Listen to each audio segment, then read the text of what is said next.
तमाम महाराष्ट्रातील माझ्या सर्व विद्यार्थी मित्रांचं आपल्या संदीप आरगडे इन्स्टिट्यूट या यूट्यूब चॅनलवर सहर्ष स्वागत आहे। मित्रांनो, आज आपण टेस्ट क्रमांक 2 जी गेम चेंजर टेस्ट सिरीज आहे मेन्सच्या विद्यार्थ्यांसाठी खास लॉन्च केलेली, त्याचा दुसरा पेपर आज पाहतोय। हा व्हिडिओ तुम्ही यूट्यूबवर पाहताय, आपल्या ॲपमध्ये पण पाहताय। मित्रांनो, आपण जी game changer test series launch केलेली आहे, गणित बुद्धिमत्ताचा बऱ्याच वेळा काय होतं, मेन्सला जाणारे विद्यार्थी थोडंसं दुर्लक्ष करतात। याचं कारण पूर्वला थोडेसे सोपे पॅटर्न असतात, साधे सोपी गणित असतात, त्यामुळे तिथे मार्क मिळालेले असतात। त्यामुळे मेन्सला थोडंसं येते म्हणून इग्नोर केलं जातं। मग ते इग्नोर केल्यामुळं मेन्सला नंतर 22 प्रश्न आहे। GS2 चा सगळ्यात जास्त प्रश्न असणारा विषय म्हणजे गणित बुद्धिमत्ता आहे। त्याच्यात सांख्यिकी 5-6 प्रश्न येतात। म्हणजे आपले हे दुर्लक्षित राहिल्यामुळं मग परीक्षेला मार्क कमी पडतात। मग परिणामी रिझल्ट नाही येत, सर गणित कमी पडलं का, तर मला वेळ नाही मिळाला, हे नाही झालं, मला काय करावं ते कळलं नाही, किंवा मी मनाला सांगून गेलो की मला येतं, मग तिथे गेल्यानंतर अचानक प्रॅक्टिस कमी पडली। मग त्यासाठी खास 15 पेपरच्या माध्यमातून सगळी प्रॅक्टिस व्हावी।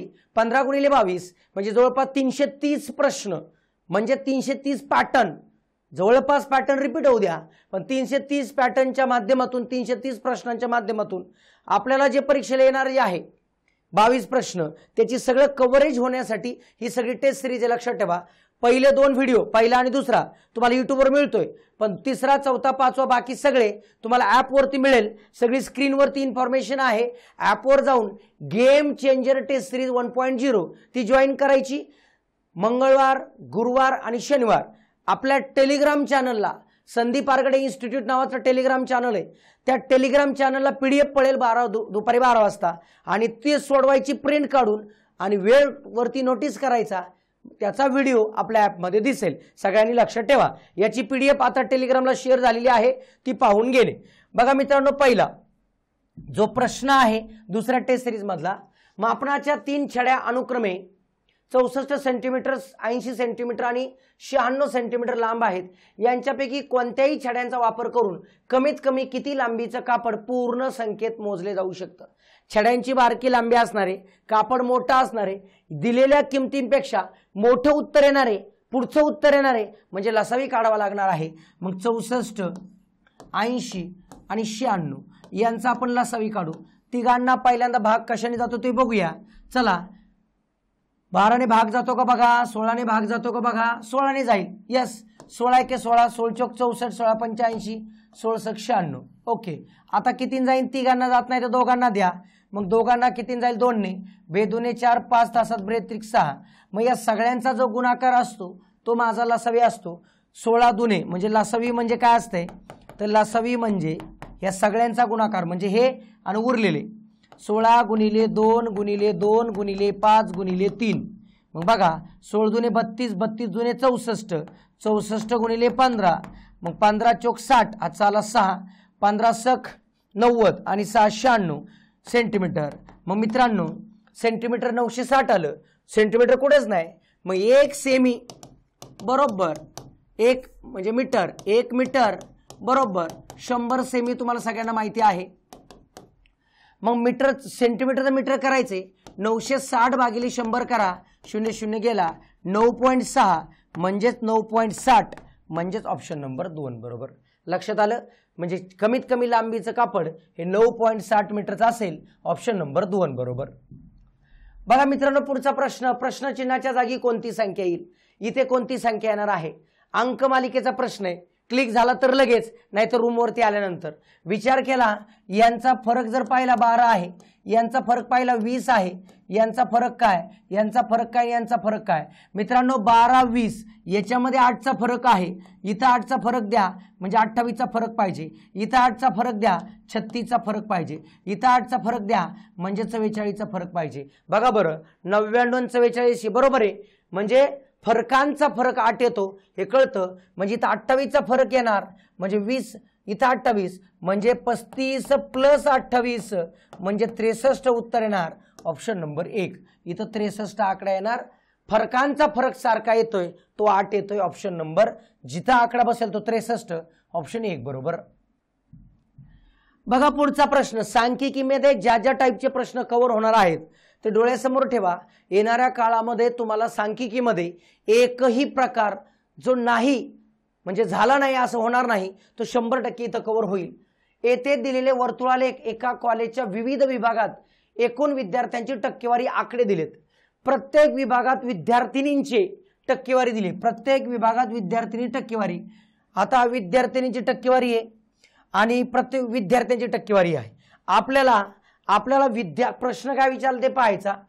इंजिनिअरिंगमध्ये असणाऱ्या विद्यार्थिनींची संख्या म्हणजे हाच बॉक्स मला बघणं गरजेचं आहे. आणि त्याच्यामध्ये टोटल विद्यार्थिनी 2000 आहे, त्यातले इंजिनिअरिंग 12% म्हणजे कळतंय 2000 गुणिले 12%. ओके, 0000 गेलं, 12 दूने 24, 240 म्हणजेच ऑप्शन नंबर 3 बरोबर. करेक्ट. लक्षात ठेवा, खूप सारी माहिती दिली जाईल. कधी कधी 2 पाई चार्ट अजून एखादा प्रश्न विचारला जाईल. एका प्रश्नाच्या खाली बरेचसे सब क्वेश्चन विचारण्याची आयोगाला पद्धत आहे, ती आपल्या लक्षात आली पाहिजे. एका खाली 1 येऊ दे किंवा 2 येऊ दे, माझे क्लिअर झाले पाहिजे. असं सगळ्या माहितीचेच प्रश्न येईल असं नाही. एखाद्याच्या म्हणजे पाई चार्टच्या बाबतीत एक गोष्ट लक्षात ठेवायची, प्रश्न काय विचारलाय तेवढाच भाग बघायचा, बाकीचा भाग शोधत बसायचा नाही. बघा पुढचा प्रश्न. एक घड्याळ 1 वाजल्यास एकदा ठोका देते, 2 वाजले 2दा ठोका देते, 3 वाजल्या 3दा ठोका देते आणि पुढे याप्रमाणे. तर एका दिवसात होणाऱ्या ठोक्यांची संख्या काय? आता ठोके म्हणजे एका तासाला 1, 2 तासाला 2, 3 तासाला 3. घड्याळ आपलं 12 तासात आहे टोटल. नंतर 24 तासाचं बघूया, कारण 12 तासात कसं होईल, किती ठोके, 12 तासात एकूण ठोके किती होतील, एकूण ठोके किंवा टोल म्हणूया आपण त्याला, n × n+1 / 2. लक्षात ठेवा नेहमी 12 पर्यंतच्या नैसर्गिक संख्यांची बेरीज 12 गुणिले 13 भागिले 2, 2 ने भागलं 6, 13 78 हे 12 तासात टोल झाले. आता परत तेच घड्याळ डबल फिरणार आहे म्हणजे 78 गुणिले 2 करा. मग बघा 82 16 चाला 1, 2 7 14 आणि 1 15 म्हणजे 156. ऑप्शन नंबर 3 बरोबर. म्हणजे 12 तासात टोके किती कसं काढणार, तर या पद्धतीने n × n+1 / 2. 12 पर्यंतच्या सर्व नैसर्गिक संख्यांची बेरीज या सूत्राने काढली जाते 78 आणि पुढचे परत डबल. 24 पर्यंत काही नसते, 12 पर्यंतचा विषय असतो, डबल करायचा असतो. एका वितरणाच्या मद्याची किंमत ही मध्यकाच्या किमतीपेक्षा 5 ने कमी असून मद्याची किंमत मध्यकाच्या किमतीच्या 5 ने कमी असून वितरणाचा बहुलक 50 आहे, तर अनुक्रमे मध्य व मध्यकाची किंमत काय? मित्रांनो तुम्हाला एक माहिती आहे, बहुलक ज्याला आपण इंग्लिशमध्ये काय म्हणतो, मोड म्हणतो. मोड = 3 × मध्यक -2 × मध्य. लक्षात ठेवा ही गोष्ट. म्हणजे मध्यक म्हणजे मीडियन आणि हा मीन आपल्याला कळतो. ठीक आहे. बहुलक दिलाय 50 बरोबर 3 गुणिले मध्यक मला माहित नाही. मध्याची किंमत मध्यकाच्या किमतीपेक्षा 5 ने कमी आहे. मध्यकाची किंमत बघा, मध्याची किंमत मध्यकाच्या किमतीपेक्षा 5 ने कमी, हे x म्हणूया बरोबर की नाही. कोणाची किंमत बघा, एका वितरणाच्या मध्याची किंमत मध्यकाच्या किमतीपेक्षा 5 ने कमी, मध्यकाच्या किमतीपेक्षा 5 ने कमी म्हणजे हे मध्यक आहे. आता 2 कंसात x - 5 येईल, कारण मध्याची किंमत मध्यकाच्या किमतीपेक्षा 5 ने कमी. ओके, मग बघा काय येते पहा प्रश्न. 50 बरोबर 3x - 2x + 10. म्हणजे +10 बघा, +10 का किती 2 बरोबर. ठीक आहे. मग 3x - 2x 50 बरोबर x + 10. +10 इकडे वजा करा म्हणजे x बरोबर 40 आला. आता 40 काय आला मित्रांनो, 40 मध्यक आला 40, मध्यक बरोबर 40 आला. आणि मध्य काय येईल त्याच्यापेक्षा 5 ने कमी म्हणजे x म्हणजे -5 म्हणजे 40 - 5 म्हणजे 35. आता मित्रांनो मध्यक आला 35, मध्यक आला 40 आणि मध्य आला 35. तुम्हाला विचारताना उलट विचारलं तुम्ही, मध्य व मध्य काढा. म्हणजे पहिला शब्द मध्य आहे म्हणजे 35 पहिला आकडा पाहिजे. काही जणांनी पटकन घाई गडबड करून येत असून सुद्धा हे टिक केलं असेल, नाही, पहिला मध्य शब्द आहे. ऑप्शन नंबर 3 बरोबर. कळलं. प्रश्न काय आहे, बहुलक बरोबर सूत्र लक्षात ठेवा. बहुलक बरोबर 3 गुणिले मध्यक वजा 2 गुणिले मध्य यांचं कॅल्क्युलेशन केलं तुमचं उत्तर येऊन जातं. बघा पुढचा प्रश्न. रिक्रुटमेंट हा शब्द असा लिहिला जातो तर एक्झामिनेशन हा शब्द कसा लिहिला जाईल. असे प्रश्न ज्यावेळेस असतात ना तेव्हा अक्षरांची संख्या समान असते. बघा इथं 4 आहे, हे 4 आहे, हे 3 आहे, म्हणजे 11 आहे. इथं सुद्धा 11च असणार बघा. मग यांच्यात काहीतरी चेंज केलेला असतो. मग पहिले जे आहेत ना, पहिले बघा हे 4 अक्षर आहेत, इथे जाऊन बघा शेवटी 4 गेले म्हणजे उलटे. आर इथं आर पहिल्यांदा आहे तो शेवटी आला, 2 नंबरचा आहे तो इथं आला, 3 नंबरचा आहे तो इथं आला, 4 नंबरचा आहे तो इथं आला. ठीक आहे. आता पुढे जे आहे पुढे शेवटचे 4 शब्द ॲज इट इज सुरुवातीला लिहिलेत बघा, सुरुवातीचे 4 शब्द आणि यांचं उलट केले TIU. म्हणजे तुम्हाला शेवटचे 4 शब्द सुरुवातीला लिहायचे, TION ने सुरुवात होणार, TION ने सुरुवात होणार, म्हणजेच ऑप्शन नंबर 4 बरोबर. बाकी येतच नाही. कळतंय. शेवटचे 4 अक्षरांनी सुरुवात होते. सिंपल. एवढं जरी पाहिलं तरी ऑप्शन 4 बरोबर.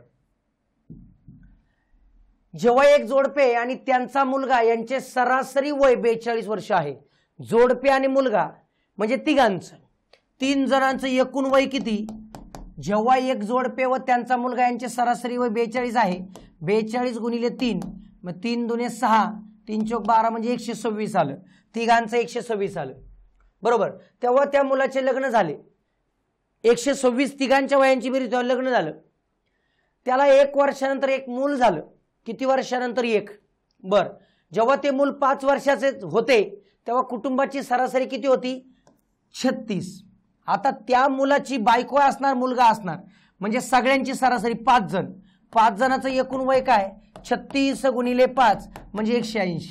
आता 5 कुठून आणलं, एक जोडपं, त्यांचा जो मुलगा आहे त्याचं लग्न होणार म्हणजे बायको नंतर मुलगा, असे 5 जण सरासरी 180 आली. ही कधी, जेव्हा मुलगा 5 वर्षाचा होतो. म्हणजे आता लक्षात ठेवा 126 तर वजा करू. बरं 126 त्यांचं सगळ्यांचं कुठपर्यंत वय आहे, लग्न होत तोपर्यंत. 1 वर्षानंतर मुलगा झाला 5, म्हणजे प्रत्येक जण कितीनी वाढायला पाहिजे 6 ने, म्हणजे अजून 18 वाढणार. म्हणजे तुम्हाला कळलं ह्याच्यातून 126 + 18 म्हणजे 144 वजा करू पहिलं. ठीक आहे. इथपर्यंत वय होणार तिघांचं. मग 144 वजा केले तर 36 राहिले.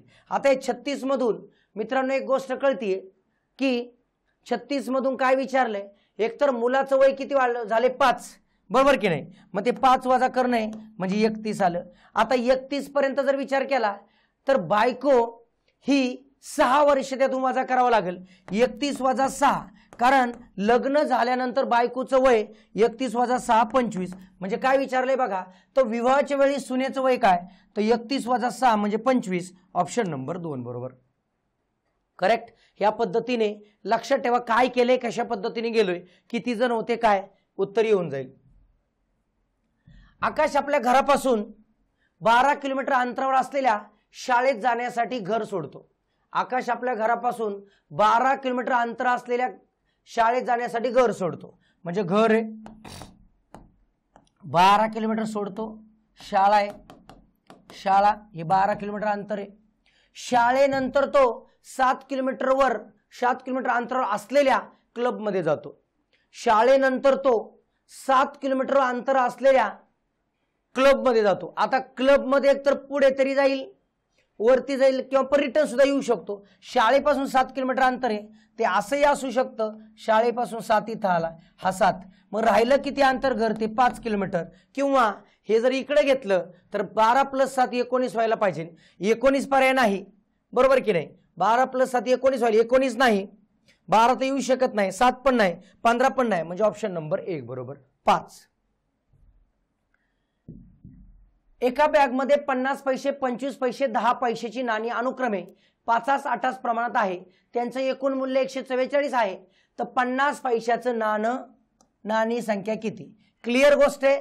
5 ने भाग जाणारा पर्याय असणार, म्हणजे तुमचं उत्तर 1 येणार नाही ह्या तिघापैकी. बरं मांडणी कशी, आता पैसे आणि त्याची संख्या म्हणजे 5x, त्याचं मूल्य किती 50, प्लस किती x 8x, त्यांचं मूल्य किती 25, बरं प्लस किती 3x, त्याचं मूल्य किती 10, बरोबर 144 आहे रुपये. त्याचं पैशामध्ये केलं 14,400.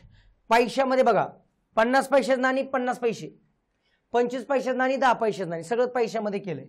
आता हे जर विचार केला तर 250x plus 25 8 200x plus 30x is equal to 14,400.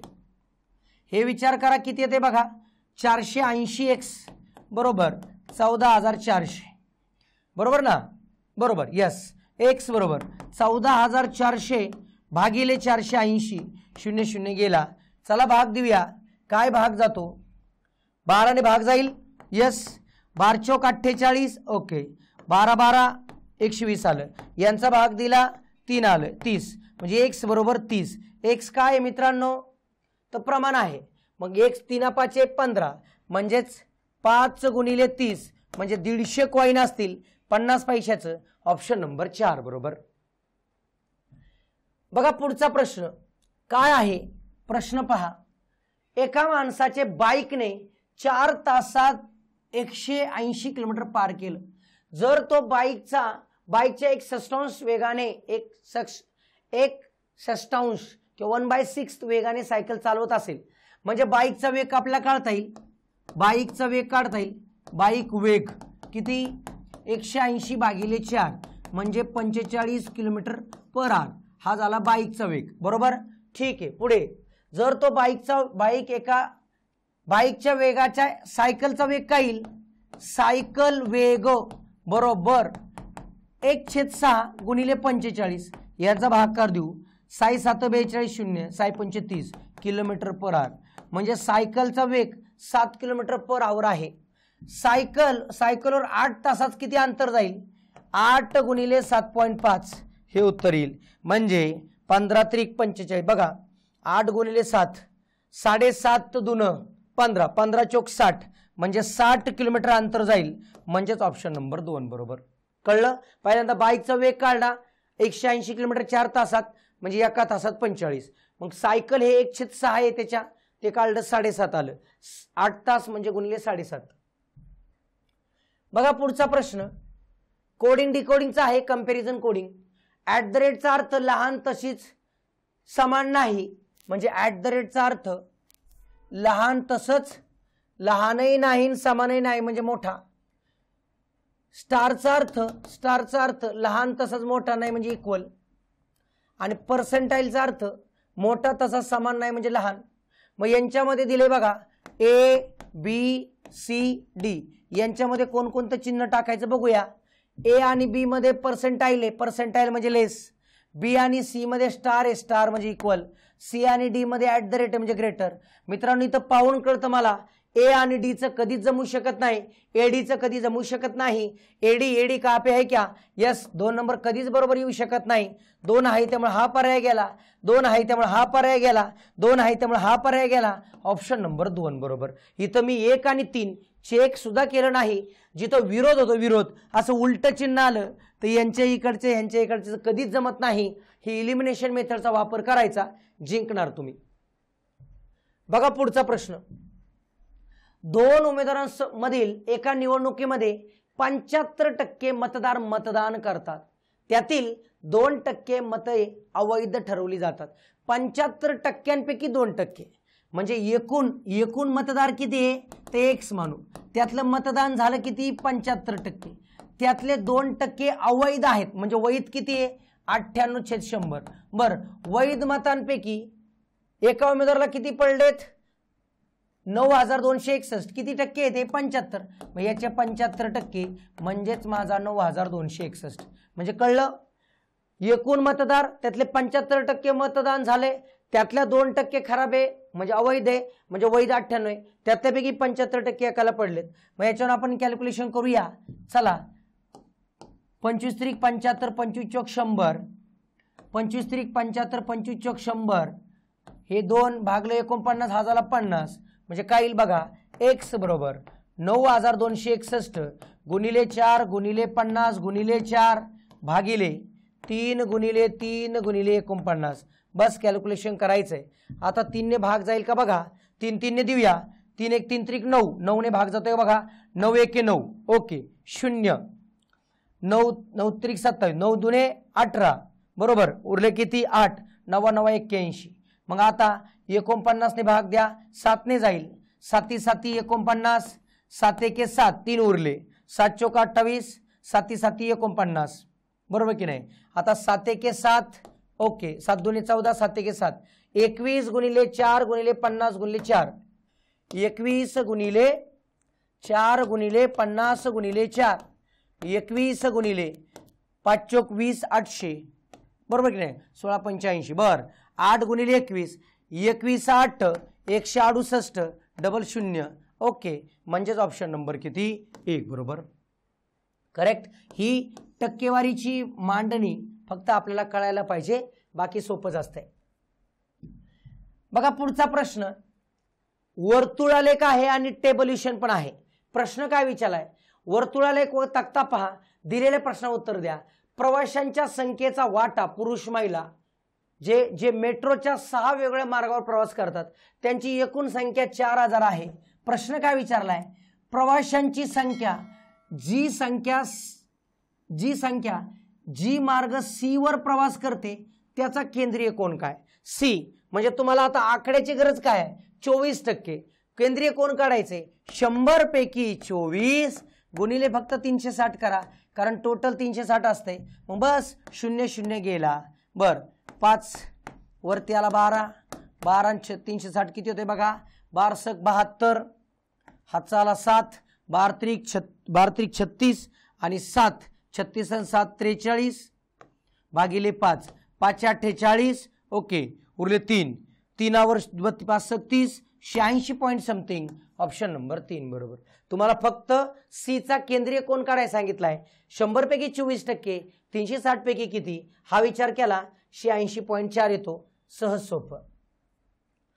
बघा पुढचा प्रश्न, तुमचा इथं आकलन चेक केलंय बघा मी. आकलनावरती पण सिलेबसला पार्ट आहे. मागचा 23चा जर पेपर पाहिला त्याच्यामध्ये आकलन शब्द सिलेबसमध्ये आहे, पण आकलनाचा प्रश्न विचारलेला नाही. दक्षिण आशियातील काही गरीब देशांमध्ये मुलांना स्वस्त मजूर म्हणून इलेक्ट्रॉनिक्स, कपडे, खेळणी तयार करणाऱ्या उद्योगात कामाला लावले जाते. स्वस्त मजूर म्हणून कोणाला? मुलांना. त्यांच्या लवचिक बोटांचा फायदा उत्पादनासाठी घेतला जातो, मात्र त्यामुळे ते मुले शिक्षणापासून वंचित राहतात आणि बालपण हरवते. म्हणूनच अशा उद्योगावर बंदी घालण्यासाठी कायदेशीर पावले उचलणे आवश्यक आहे. ह्याच्यावर निष्कर्ष काय निघतो मग? गरीब देशामध्ये मुलांचे शिक्षण हे दुय्यम स्थानावर असते. बरोबर आहे, कळतंय. शिक्षणाला महत्त्व म्हणण्यापेक्षा आपल्याला 2 रुपये कमवणं हे गरजेचं आहे. मुलाकडून काम करून घेणे त्याच्यावरील अन्याय आहे आणि ते थांबवायला हवं. 100% तेच सांगितलंय की या उद्योगावर बंदी घालायला पाहिजे, अन्याय होतोय. दोन्ही बरोबर आहेत. ऑप्शन नंबर 3 बरोबर. हे तुम्हाला निष्कर्ष लक्षात आले पाहिजेत. बघा पुढचा, नंतरच्या काळामध्ये मी पहिल्या टेस्टमध्ये पण सांगितले, पहिला व्हिडिओ बघून घ्या की मी नेहमी आयोगाची गोष्ट ओळखली आहे की आयोगाला सोपे प्रश्न नंतर दडवायचेत, लपवायचेत. तसंच लपवलंय बघा. सूत्रांचा वापर केलाय. ए वर्ग वजा बी वर्ग, याचा अर्थ एका कंसामध्ये ए प्लस बी, दुसऱ्या कंसामध्ये ए मायनस बी. मग यांचा जर विचार केला तर काय येईल? एक्स स्क्वेअर मायनस 1, याचाच अर्थ होतो एक्स स्क्वेअर मायनस 1 स्क्वेअर, आणि याचाच अर्थ होतो एक्स मायनस 1 एक्स प्लस 1. आणि खाली तर तुम्हाला ऑटोमॅटिक दिलेलं आहे किती? X minus 1. बघा याच्यामध्ये लगेच कळतं, याच्या इक्वल टू 4 तर आहेच. जो मायनस मायनस गायब झालं म्हणजे x plus 1 is equal to 4. म्हणजे एक्स बरोबर 4 मायनस 1, एक्स बरोबर 3. म्हणजेच ऑप्शन नंबर 1 बरोबर. करेक्ट. सूत्रांचा वापर करून सोडवायचं होतं, लक्षात ठेवा. खरे खोटे प्रश्न बघा. खरे खोटे. 3 मित्र सौरभ, तन्वी आणि अमय एका अपघाताबाबत बोलतात. त्यापैकी एक जण नेहमीच खरे बोलतो, याचा अर्थ एकाची दोन्ही वाक्य खरी यायला पाहिजे. एक जण नेहमी खोटे बोलतो, याचा अर्थ एकाची दोन्ही वाक्य खोटी आली पाहिजे. आणि एक जण अर्ध सत्य म्हणजे एक वाक्य खरं एक खोटं असं तरी होईल, किंवा खोटं खरं असं तरी होईल. मग याच्यातून जर विचार केला तर काय परिस्थिती होईल आपण चेक करूया. असे प्रश्न सोडवताना बाय ऑप्शन जायचं. चला आपण ट्राय करूया. बाय ऑप्शन जाताना पहिला 4 ट्राय करायचा पर्याय, पण निष्कर्ष शक्य नाही असं म्हणतात. 4 नाही तर मग 1 कडे या. कोण आहे? सौरभ. उत्तरे समजा. काय कशाचं उत्तर आहे? अपघात कोणामुळे झाला? अपघात कोणामुळे झाला? तर सौरभमुळे. कोणामुळे झाला? सौरभमुळे. कोणामुळे झाला? सौरभमुळे. चला, सौरभ म्हणतो अपघात माझ्यामुळे झाला नाही, चूक तुझ्यामुळेच झालाय. अमय तेव्हा उपस्थित नव्हता, त्याच्याबद्दल काही माहित नाही. सौरभ खोटे बोल, त्याच्याबद्दल माहित नाही. अपघात माझ्यामुळे झाला नाही, तन्वी म्हणते बरोबर आहे, तुझ्यामुळे झालाच नाही, कारण झालाय कोणामुळं? सौरभमुळं. अमय म्हणतोय मी तेव्हा उपस्थित नव्हतो, तन्वी खरे बोलते. आता याच्यापैकी एक रॉंग एक करेक्ट आहे, म्हणजे असंही होऊ शकतं हे दोन्ही रॉंग हे दोन्ही करेक्ट, हे खरे खोटं असं होऊ शकतं. मग आता पहा काय, अमय तेव्हा उपस्थित नव्हता, मी तेव्हा उपस्थित नव्हतो. आता ही दोन्ही वाक्य जर चूक धरली, ही दोन्ही वाक्य जर चूक धरली म्हणजे होता म्हणून, तन्वी खरे बोलते हो म्हणा, म्हणजे सौरभ खोटे बोलतो हो म्हणा. बघा बरं येते का बघा. आता सौरभ खोटे बोलतो म्हणजे सौरभची दोन्ही वाक्य खोटी असली पाहिजे, बरोबर आहे. तन्वी खरे बोलते म्हणजे तन्वीची दोन्ही वाक्य खरी पाहिजे, बरोबर. आणि अमय एक वाक्य खरं एक वाक्य खोटं दिसतंय, म्हणजेच ऑप्शन नंबर किती बरोबर? 1 बरोबर. सौरभनेच अपघात केलाय. कोणामुळे अपघात झालाय? सौरभ. ऑप्शन नंबर 1 बरोबर. बघा मित्रांनो पुढचा प्रश्न, 1801 ते 2000 दरम्यान किती लीप वर्ष आहे? मित्रांनो 100 वर्षामध्ये कोणतंही 100 वर्ष घ्या, ह्याच्यामध्ये क्लिअर आहे 2 पार्टमध्ये 24 लीप वर्ष येतात आणि 76 साधे वर्ष येतात. आता आपल्याला 100चा गट 1801 ते 1900 पर्यंत विचार केला तर 24 येणार आहे. 1901 ते 2000 पर्यंत विचार केला तर अजून 24 येणार आहे. 24 + 24 48. ऑप्शन नंबर 3 बरोबर. करेक्ट. लक्षात ठेवा फॅक्च्युअल डेटा. पुढे थोडासा टॅब्युलेशन नुसार 18 आणि 19 चे 2 प्रश्न अशा लाईन ग्राफवरती घेतलेले आहे. लाईन ग्राफ 18 आणि 19. 18 नंबरचा प्रश्न आणि खाली 19 नंबरचा प्रश्न आहे. पहा दिलेल्या आलेखामध्ये मागील 7 वर्षात चहाच्या निर्यातीची मात्रा 1000 क्विंटलमध्ये आणि किंमत कोटीमध्ये दर्शवली आहे. हे दिले बघा, वर्ष इथं आहे, निर्यातीची मात्रा क्विंटलमध्ये आणि पैशामध्ये पण आहे. इथं हे जे डार्क केलेलं दिसतोय मात्रा आहे, किंमत आहे. दिलेल्या वर्षात कोणत्या वर्षी निर्यातीच्या मात्रेत त्याच्या मागच्या वर्षाच्या तुलनेत घटेची टक्केवारी सगळ्यात जास्त आहे. घट निर्यातीची मात्रा घट होती. आता मात्रा म्हणजे मला हे डार्क बघायचे बघा, इथं वाढ होती 2004-05 नाही, 26 ला घट होती बघा, 27 ला वाढ होती, 28 ला वाढ होती, 29 ला घट होती. मित्रांनो इथून इथपर्यंत जर विचार केला तर काय होते बघा, 12.5चं 8 येतंय. इथं जर विचार केला 16चं 12 होते. याचा अर्थ इथं सगळ्यात जास्त घट होती, ती घट होती 2009 ला. ऑप्शन नंबर 4 बरोबर. कळतंय? हे लक्षात आलं पाहिजे. पुढे बघा 2006 ते 7 पर्यंतच्या निर्यातीच्या मात्रेत किती टक्के वाढ झाली? 2006 ते 7. आता 2006 ते 7 वाढ किती झाली मित्रांनो? 8 पासून कुठे गेलो? 15. 8 पासून 15 गेलो म्हणजे वाढले 7 गुणिले 100. 8 पासून कुठे 15 गेलोय ना, म्हणजे 7 वाढले. 8 ला 7 वाढले गुणिले 100. 700 भागिले 8. चला 8 8 64 उरले किती? 6. 8 6 8 7 56. 87 पॉईंट समथिंग येणार. 87 पॉईंट समथिंग येणार बघा, 87 पॉईंट समथिंग. हे बघा ऑप्शन नंबर 2 बरोबर. म्हणजे याला इतकं गुणिले 100 करायचं, येऊन जातं. बघा काळकामचा प्रश्न आहे. रमेश हा एक काम 18 दिवसात पूर्ण करतो, तेच काम गणेश 20 दिवसात पूर्ण करतो, तेच काम सुरेश 30 दिवसात. म्हणजे रमेश आहे, रमेश बाबू, रमेश ते काम किती दिवसात पूर्ण करतो? 18. गणेश तेच काम किती दिवसात पूर्ण करतो? तो 20. आणि सुरेश ते काम किती दिवसात पूर्ण करतो? 30. ठीक आहे. या तिघांचा लसावी काय येईल? तिघांचा लसावी 180. मग 18 10 180, 20 90 आणि 30 सख बरोबर. आता लक्षात येते आम्हाला काय, गणेश आणि सुरेश एकत्रितपणे काम सुरुवात करतात. गणेश सुरेश म्हणजे होईल एका दिवसात 15. 2 दिवस काम करतात म्हणजे किती होईल? 30 खुर्च्या काम होईल. राहिले किती? 180 पैकी 30 गेलं. 180 पैकी 30 गेलं म्हणजे 150. आता हे 150 काम, उर्वरित काम पूर्ण करायला रमेशला किती दिवस लागतील? रमेश एका दिवसात 10 खुर्च्या बनवतो. बनवायच्या 150, 10 ने भागलं 15. उत्तर ऑप्शन नंबर 3 बरोबर. करेक्ट. चलो नेक्स्ट वन. बघा मित्रांनो पुढचा प्रश्न, खालील सारणीचा बहुलक काढा. बहुलक मित्रांनो मोड, मागच्या 2 परीक्षा जर पाहिल्या ह्याच्यावर प्रश्न नाहीये. मीन, मोड, मीडियन जो काय प्रकार आहे बहुलक, ह्याच्यावरती सगळे प्रश्न आपण कव्हर करून घेऊ. अचानक जर प्रश्न आला तर आपल्याला अडचण नको. तुम्ही बरेच जण नवीन पाहताल. काय करतात पोरं विद्यार्थी मित्र नक्की मागच्या वर्षी जे आले त्याच प्रश्नांचा फक्त प्रयत्न करतात, पुढे जातात. काही नवीन इम्प्लिमेंट करतच आयोग. आपल्याला 2 पावलं पुढे जाणं गरजेचं आहे. असा टेबल जेव्हा दिला जातो बहुलकीय वर्ग शोधावा लागतो पहिला। बहुलकीय वर्ग म्हणजे ज्याची सगळ्यात जास्त वारंवारता तो बहुलकीय वर्ग असतो, हा बहुलकीय वर्ग आहे म्हणजे हा। पण हा कंटिन्युअस नाहीये, 20 आणि 21 म्हणजे हा बहुलकीय वर्ग 20.5 ते 25.5 होईल, लक्षात ठेवा। म्हणजे हे वर्ग सलग करावा लागतो, हा बहुलकीय वर्ग असतो। मग याची जी काय वारंवारता असते तिला f म्हणतात, याच्या अगोदरच्या ग्रुपची वारंवारता तिला f1 म्हणतात, ह्याच्या नंतरच्या ग्रुपची वारंवारता तिला f2 म्हणतात। मग आता हे सूत्रामध्ये टाकायचं असतं, बहुलक म्हणजे बघा सूत्र व्यवस्थित लिहून घ्यायचं, l plus f minus f1 divide by 2f minus f1 minus f2 into c। आता c म्हणजे काय आहे ते समजून घ्या। c म्हणजे ह्याची जे काय डिफरन्स आहे, क्लास डिफरन्स, वर्ग मर्यादा, तो लक्षात येतो, हा आला 5। ओके, आता इथं l म्हणजे जो बहुलकीय वर्ग आहे त्याचा पहिला आकडा म्हणजे 20.5, हा मित्रांनो l असतो बरं का, आणि यातला डिफरन्स म्हणजे c असतो बरं का।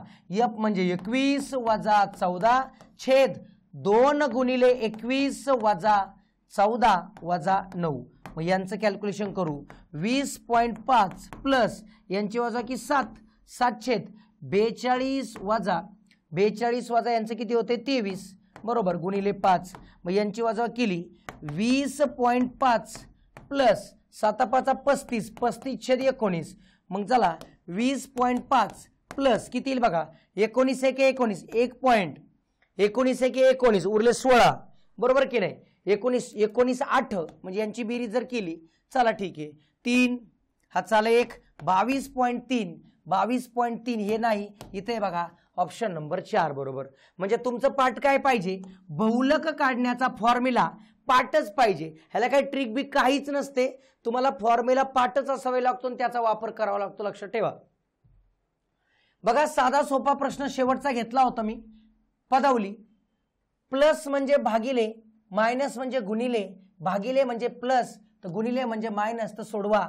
36 गुणिले काय घ्यायला सांगितले, गुणिले मायनस 12, प्लस म्हणजे काय घ्यायला सांगितले भागिले 4, भागिले म्हणजे काय घ्यायला सांगितले प्लस 6, प्लस म्हणजे काय घ्यायला सांगितले भागिले 2, मायनस म्हणजे काय घ्यायचं आहे गुणिले 3। चला बॉडमस पहिला भागाकार करूया, यांचा भागाकार 36 वजा 4 त्रिक 12 प्लस 2 त्रिक 6 गुणिले 3 यांचा गुणाकार, 36 वजा 3 अधिक 9 9 36 45 45 वजा 3 42, ऑप्शन नंबर 3 बरोबर करेक्ट। मित्रांनो लक्षात ठेवा, जी काय गेम चेंजर टेस्ट सिरीज आपण लॉन्च केलेली त्याचं टाइम टेबल इथं दिलंय, आपल्या टेलिग्रामला पण आहे, सगळे संदीप आरगडे इन्स्टिट्यूट नावाच्या टेलिग्रामला अटॅच राहा, येणाऱ्या कोणत्याही परीक्षा असू द्या, गणिताची अपडेट असू द्या, सगळं तुम्हाला तिथं मिळत राहील।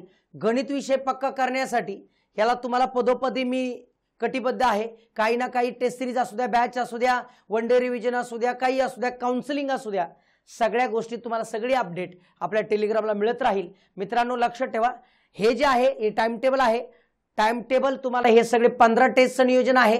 तुम्हाला टेस्ट सिरीज बद्दल काही इन्फॉर्मेशन लागली तर आपले स्क्रीनवरती नंबर आहे, त्या नंबरवरती कॉन्टॅक्ट करायचे, जॉईन करायची। 15 टेस्टमध्ये सगळा जो काही गणित बुद्धिमत्ताचा पार्ट आहे सगळा कव्हर करून घ्या, एवढंच मी सांगेल।